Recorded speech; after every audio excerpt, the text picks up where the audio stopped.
Hey guys, so today I'm going to be looking at men share their creepy girl stories. So yeah, let's just get right into the video. A guy was talking about how he's married with 2 kids and he adores his wife. She makes him very happy. His last girlfriend cheated on him, something he found out when one of his buddies told him about seeing her on a dating app.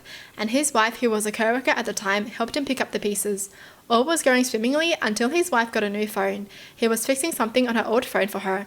That's when he saw she had created a profile on a dating app using his ex-girlfriend's photo and information. The ex had never cheated. His wife had framed her so they would break up and she could have this guy to herself. That's crazy. If someone can plan this, I'm pretty sure they can plan something even scarier.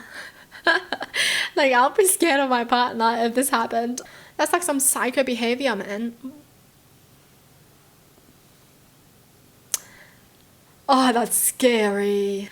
Talking up a couple girls in a bar with a buddy, it's going well. For some reason, the girl I was talking to was in the other's purse and squealed, "Oh my god, you still have these?" Or something like that, and the other girl got real kind of tense and tried to get a purse real quick. But before she did, the other girl dumped it on the table. There were 5 to 4 bundles of hair, like each was a small ponytail with rubber bands holding the hairs together. Turns out she had cut off these mini ponytails of hair from various dudes she had been with who had long hair. My buddy who was chatting her up had long hair. So that's pretty creepy, but what got me was when the other girl dumped out the purse, you had the hair, your typicals, makeup stuff, wallets, cigs, gum, etc. And then about 6 to 8 fairly large knives. I didn't stick around much longer. What is she? So she used the knives to cut the hair or something, like after sleeping with them? Like, those are like her possessions, like her reward, her award or something? You know, like, look what I did, look what I got, prize number 1. That's scary. Imagine if a guy did that, like you wake up and your hair's just missing. I would find him. You're psycho? We can be psycho together. After we broke up, she broke into my apartment and dug through my trash to find used condoms and tried to inseminate herself. She admitted this. I got a restraining order against her because she kept throwing rocks in my windows and waiting outside trying to attack my new girlfriend. The police made fun of me when I'd call in the restraining order. The police made fun of him when he feels like his life is in danger? That's messed up, man. The girlfriend's freaking psycho, man. Like, so what if you have his kid now? So what? You're gonna raise the kid alone? Are you gonna be happy with that? One time I got on the bus to leave university and a girl came and sat down next to me, pulled out her phone, showed me a picture she had taken of me on a previous day on the bus. She didn't say anything, just showed me the picture. I had no idea how to react. Oh my god. You took a picture of me while I was eating bread by myself? I love it. I met a girl 20 at the time through an online game. Things were going well, we were happy, we talked and gamed almost every day. Things were actually working out very well. Flash forward about 2 weeks after we made things official. We had only been talking for like 2 weeks prior. I woke up for work one day and checked my phone. I have a message from her stating, "Hey, you'll never guess where I am right now." I started to respond to her when I get a knock on my door. Sure enough, there she stood in my doorway. I was shocked, stunned, and baffled on how and why she had just shown up out of nowhere. She started talking about moving in and starting a family and all of the stuff about the wedding. Once I was able to get my mind on track again, I looked at her and was just like, you know, this is all a lot right now. We have only been dating for a few weeks and I need you to leave. She then pulled a knife. And was talking about suicide, going after my family and all this stuff in my front yard. Thankfully, my neighbor, who was a city police officer, was headed out to work at the time, came over and helped me by removing her and told her if she was seen around here again, then she'll be arrested on sight. I turned off all social media, changed my phone number and blocked her on everything I could. I still have PTSD and get nervous in public, constantly check over my shoulder to see if I'm being followed. That's so scary. Like, going out and just fearing for your life that you're going to be stabbed by a psycho. Jeez.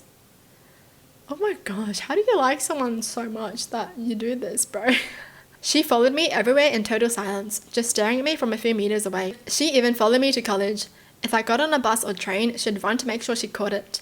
When I caught the police on her when she didn't stop after I repeatedly asked her and told her brother to tell her to stop, she cried to the cop, which made her feel sorry for her to the point where the cop asked me to give her a chance. I didn't. The cop asked this person to give this psycho a chance? That's not your job. Your job is to protect people who feel like they're in danger. My sister is an insane person. She started dating this lovely divorced tradie named Mark, who had a 5-year-old daughter. My sister asked him to choose between her and the daughter, and he obviously said the daughter. She got insanely jealous. Sister started making a bunch of fake Facebook accounts, some of Mark, some of his friends. Long story short, she made chat logs that framed this guy for molesting his daughter and sent them to his ex-wife. Ex-wife didn't really believe it, but of course, you have to take it seriously. He had to take his daughter to the doctors to see if there was any evidence, and was talking to the police a lot, but eventually they cleared him. The police tracked the logs to our shared home computer. Mark gets a call saying, "We found the person doing this. We're on our way to arrest him." They were on the way to arrest my dad at his work. Mark realized what was happening in this moment and stopped them and explained it was my sister. Thankfully, Mark left her. After a bit more investigation of the computer, they found all these Google searches about how to kill a child and make it look like an accident. I remember something about putting a snake in the bed. She's had like 10 husbands and boyfriends. And I remember all of them have insane stories. She broke men down to nothing. It's wild.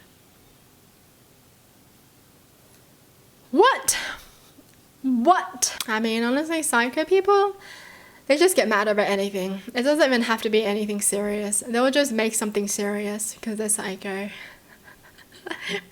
Oh, jeez. Imagine finding out your siblings like that. That's wild. I'd be scared for my life because imagine offending them. Oh my god. They're trying to plan your death now. They're trying to plan how to kill you and make it look like an accident. He should have freaking gotten her arrested because she's a danger to society.